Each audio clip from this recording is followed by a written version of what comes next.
This is Richard A.Mcmenamon II addressing the people of the state of New Hampshire again, this time to formally announce that I will be running for governor of the state of New Hampshire again. I will be running for the governorship. A little bit of a backstory on that. I've already announced in writing months ago, but most people haven't picked up on that. In 2022, I filed for the governorship of the state of New Hampshire to protect my life and my children's lives. And it was effective then. But since then, I've have more of a platform to work off of, and mainly it's child protection. But you'll see as I go on that other things may interest you here. First and foremost is the child protection in this state. The atrocities which have gone on for decades needs to come to an end. I am the one who has identified and exposed the cause of this and the individuals that are doing this.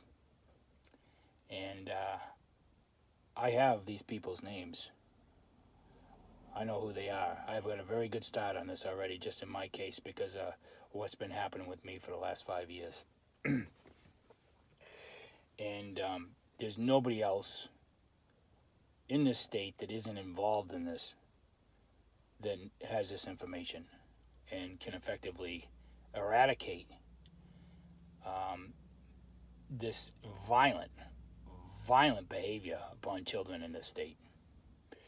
I mean, we got a murder every 3 months associated with this system. We've got the rapes of children. It's, if you add it up in this state, it's 4 a day.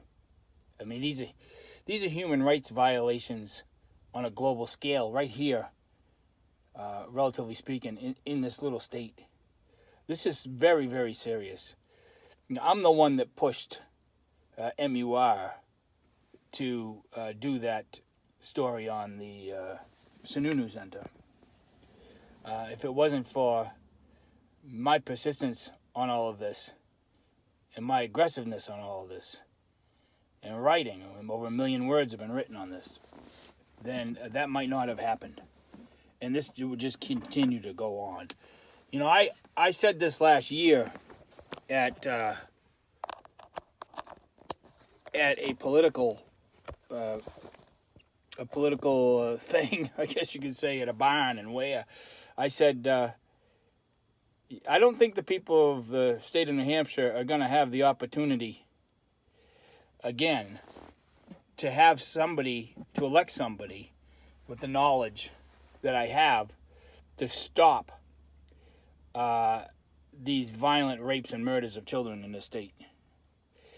And at that point in time, I wasn't as deep in as I am today. My knowledge of it today and people that have gone down, that I've taken down on this, is proof that, not only proof that it's going on, it is proof of the existence of power that can take care of this, can deal with these people. That was last year when I said that the people in New Hampshire would have no opportunity again. This time here, first, I have no choice but to do this again. And because of all of the knowledge that I have relating to why this is happening and the thousands of individuals involved, that I have a responsibility to the children in this state. Now and going forward, I have a responsibility to protect them. No way can I walk away from this now. And, you know, in the same sense, the people of the state of New Hampshire don't have a choice either.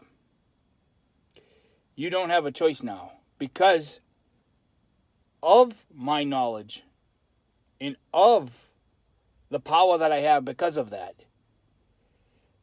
you need to hire me for this job. It's pretty simply put. There's nobody else that's going to come in and do this. The state has been identified as a child abuse state. And it's getting more serious by the day. Everything that I'm exposing, they're fighting to not expose it and to silence me. But it's not going to happen. It's too far over the hurdle now. And it's going the other way. There are people in this country that are looking at this state now and saying, this is a dirty, dirty state. They have an inside line, just as I do, on the people that are perpetrating these crimes against children up in our judicial system and in the state government. I've said before, it's infested. It's infested.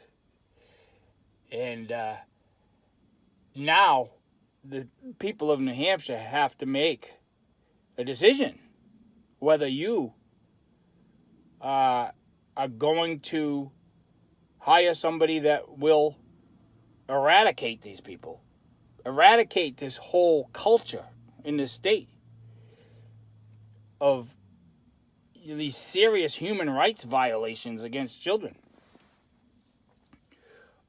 or if you're going to be one of them. That's it.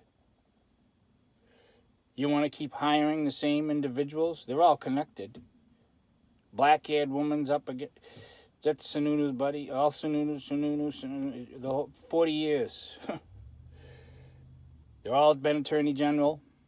They've all participated in this culture. They've all participated in the cover-up of murders. They've all participated in the cover-up of... Now it's believed 40 to 60,000 rapes of children in this state in the last 40 years. Are you kidding me? That's the child abuse stance, okay? I know also it's hard for people to process that. They don't want to process it. But there's also other issues. Your taxes. Do you want to hire the same people? Your property taxes? Come on. You're done with it. You're done with it. The schools, you want to hire the same people? Huh? You're done with it.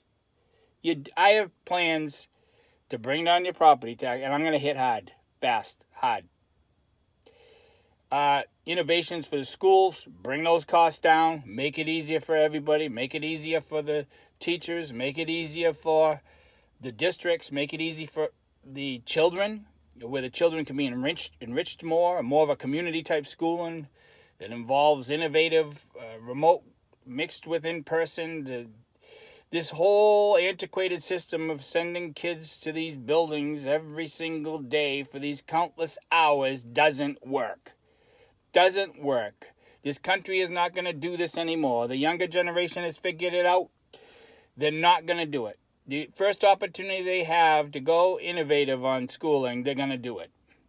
It's not fair to the children today and to the children in the future to deny them the access to a more innovative teaching away.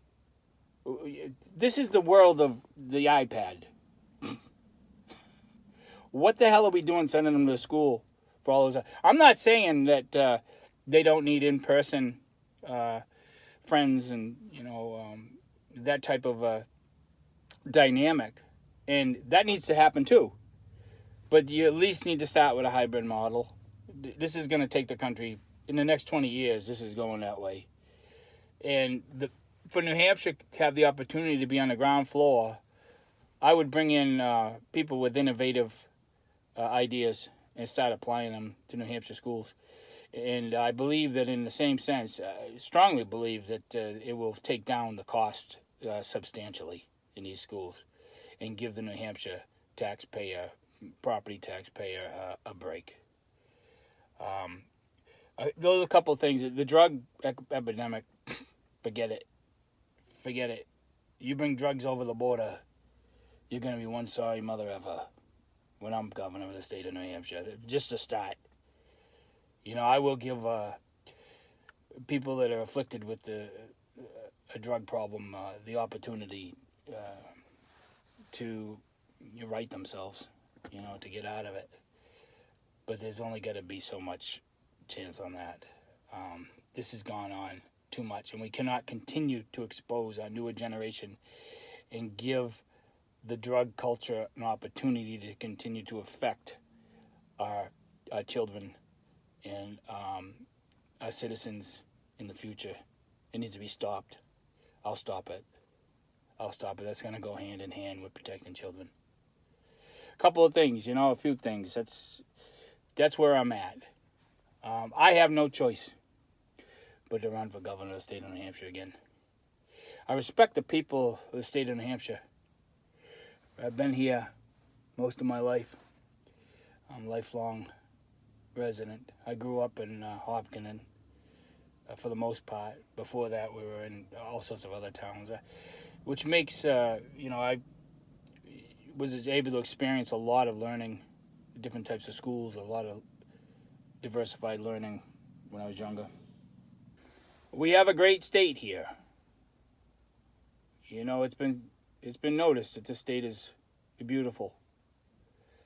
But it's also been noticed that we have an underculture of problems here with the drugs, with the child abuse, and it needs to be addressed. It ain't gonna be pretty. It's not gonna be pretty, but it needs to be done, and it's gonna take power to do it. You're not gonna get this out of anybody else. Sometimes you need change in leadership. Guy out of the woods. Okay. That's what it takes. Politics is crime. That's what it is. Thank you very much. God bless you all, and God bless every child.